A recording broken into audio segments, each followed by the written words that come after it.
Welcome along to the Rugby Obsession Deep Dive. And hey, if you want to really get under the skin of the game, make sure you hit subscribe to Rugby Obsession. Definitely worth doing. Today, we're jumping into something that's already sparking a lot of debate. It's all from a Rugby Pass piece, looking ahead to 2025. The Lions tour down under. It feels miles away, but the chat's starting already, isn't it? It really is. The article title grabs you. Why former All Black believes the Wallabies will beat the B&I Lions. Okay, bold.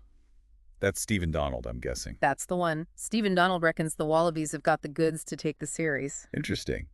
But the article also brings in Jeff Wilson's view, right? For balance. Exactly. And Wilson, let's just say he sees things rather differently. So our mission today is to unpack both sides of this argument. Sounds good. It's timely, too. With the Super Rugby season heating up and the European comps reaching the pointy end, player form is definitely starting to come into focus for both camps. Yeah, you see, Leinster just got knocked out by Northampton, Bordeaux, and Toulouse facing off. Selection discussions are beginning, even this far out. And Rugby Australia's sorted their coaching setup through to the 27 World Cup, which adds another layer of stability, or at least known quantity. Right. So let's dive into Donald's argument first. He's really pinning his hopes on the Wallabies forwards, specifically the tight five. Oh, really? That's often seen as the Wallabies' potential weakness against Northern Hemisphere packs. Well, Donald says, and I'm quoting loosely here, that their tight five will survive at set-piece time and athletically. Athletically is the interesting word there. So he's not just talking about scrimmaging parity, but also, like, mobility around the park, work rate. Seems like it. He reckons if they can survive the set piece and play with tempo, lots of ball in hand, they can trouble the Lions. Okay, I can see the logic. A high-tempo game could potentially stretch a big Lions pack, maybe exploit some combinations that haven't quite clicked yet. He also talks up the depth in the loose forwards for Australia. Yeah, they often have quality there. Think Hooper, McWright, Valentini types. There's usually talent. And midfielders everywhere, he says. He seems genuinely impressed with the player pool developing. So the picture he's painting is survive up front, use athleticism, and then unleash the backs and loosies with fastball. Pretty much. And he even mentions a potential Wallaby superstar who's consistently improving, doesn't name names, but sees someone emerging. Intriguing. You always need those X-Factor players in a Lions series. What I found really specific, though, was his mention of players from the Western Force. Oh, yeah.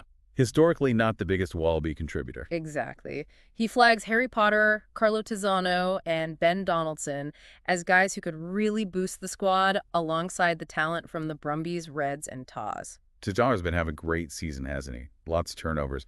Potter offers something different out wide, too. It shows he's looking right across the board, not just at the usual suspects. And based on all that, he concludes the Wallabies win the series. Wow, okay. That's a confident prediction. Yeah. So how does Jeff Wilson counter that? Well, Wilson apparently completely disagrees. His starting point is simple. Let me guess. The sheer quality the Lions can pick from. Bang on. He says the Lions should never lose a series because they're 4 international squads.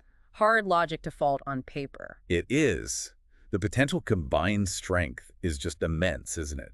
They should have depth and power everywhere. Wilson believes they'll be organized, well-prepared, well-coached, all the things you'd expect from a Lions setup. Standard Lions operation, really. Meticulous preparation. But his main point of difference with Donald comes back to that same area. The tight five. Yep. Wilson says the series will be won and lost there. And he just doesn't see it for the Wallabies currently. Right. He's questioning if they have the collective grunt and the depth to match the Lions' front 5 over 3 brutal test matches. Exactly. Can they consistently compete in the scrums, the line-out drives, the mauls for 240 minutes plus? That's Wilson's doubt. It's a fair question. History often shows Lions tours putting immense strain on the home nation's tight 5 stocks. Wilson does give the Wallabies a chance, maybe, to steal a test match. He suggests Brisbane, the first game. Yeah, catch the Lions maybe a bit cold before they're fully settled. Perhaps. He even floats the idea of a 6-2 bench loading up on forwards to try and combat the Lions' power in that first test. A classic tactic to try and match forward power. But it suggests he sees it as a way to maybe pinch one, not dominate the series. Precisely. He concedes they might snag one, but he's unconvinced about their ability to sustain that forward battle across the whole series. He expects the Lions pack to be just too strong, too prepared. He's basically asking, Where are the Wallaby props and locks right now who can genuinely dominate their Lions counterparts consistently? Yeah, that's the core of his skepticism, finding that international quality, especially in the front row, to compete week after week. So you've got Donald seeing emerging talent, athleticism, and potential across the park. And Wilson's seeing the traditional Lions' strengths forward power, depth from four nations, organization as being ultimately decisive, particularly in the tight five. It really sets up the narrative nicely, doesn't it?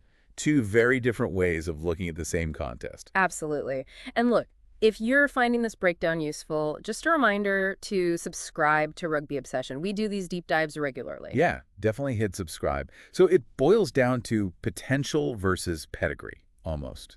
Kind of, yeah. Donald's optimism versus Wilson's realism, maybe? Or perhaps Wolsey's historical perspective. Both make valid points, you have to say. Donald's right that talent can emerge quickly, and home advantage is real. But Wilson's right that the Lions, when they get it right, are an incredibly tough nut to crack, especially up front. So turning it over to you listening, what's your gut feeling right now? Are you leaning more towards Donald's view or Wilson's? Yeah, which arguments are hitting home for you? Why?